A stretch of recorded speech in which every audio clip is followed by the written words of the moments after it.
Hi, g'day. So just helping old mate out with a radiator problem here. So I rocked up the SuperCheap to buy myself some stuff, and bloke at the front there is having a problem with the radiator. So it's cracked all the way around here. Well, actually it was just cracked around here to start off with, but taking the hose off, cracked the whole thing. I've never done a repair where I had to repair the whole thing to glue this back on with, nor have I ever used a product. It's called I normally use Plastic World. This is JB Plastic World. So I'll get old mate to let me know once he's got home if he made it home all right, or you know, how well did the repair hold up. But anyway, that's what we're doing here. We're just doing repair, see how we go, and hopefully things work out. It's been an hour and a half thereabouts. That's nice and dry.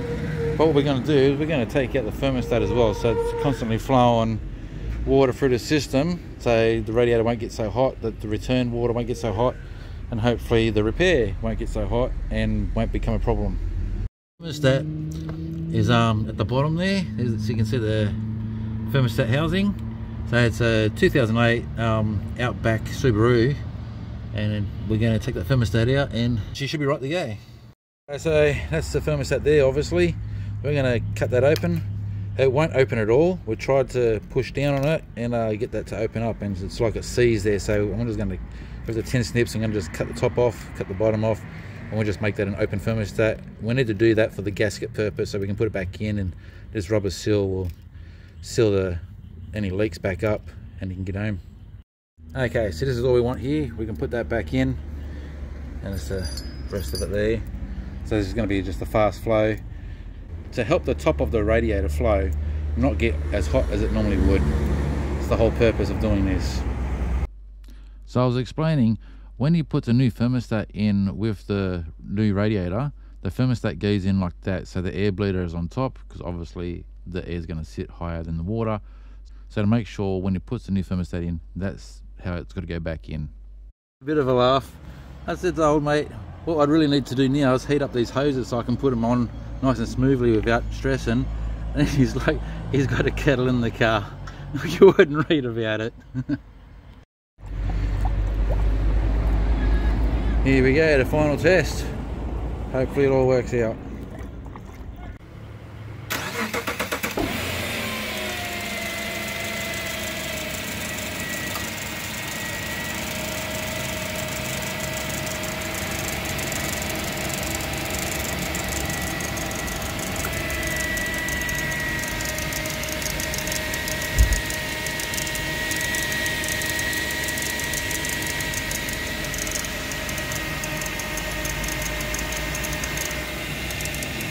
We'll just let all the little bubbles come out first before we put the cap on.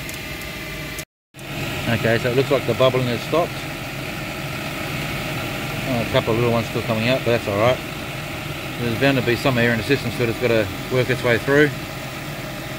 But it doesn't look like there's a blown head. There's no constant pattern there of showing a sign of a blown head. I think we're good to go. Okay, so we'll just bring up the temperature now. Radiator cap back on. We spilt a little bit of water over here, so just watch out for any fresh stuff. We just want to get some pressure in the system to see what's going to happen here, if it's going to break again or what have you, and look for steam at the exhaust in case we've got a blown head. We'll just have to see what happens. Easy. Old mate happens to have a scan tool as well, so we're sitting at 74 degrees right now in the radiator. I'm just seeing how high that comes up to. I have no idea how much pressure that would be in the system, but you know, the radiator is supposed to be 16 psi, so you say the overflow is going to give way before the repair should give out.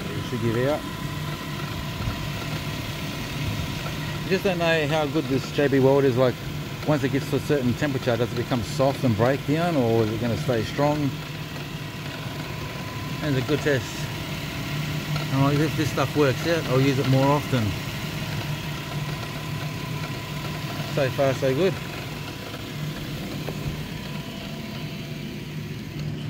Up to 76. I just want to see when it comes steady. At what point does that temperature stay steady? And the fans should come on.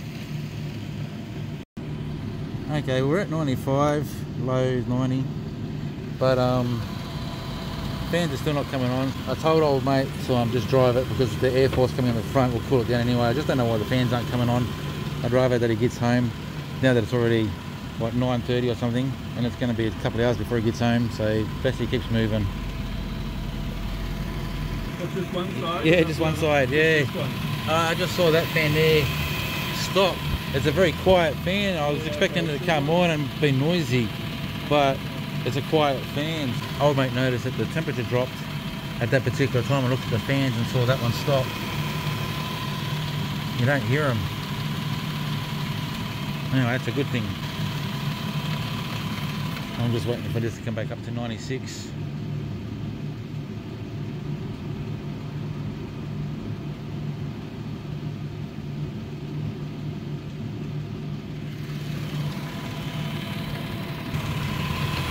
There we go. At 96 that fan kicks in, drops back down. This is very hot. I was expecting about 84, not 96. But anyway, as they say, on your bike. All right.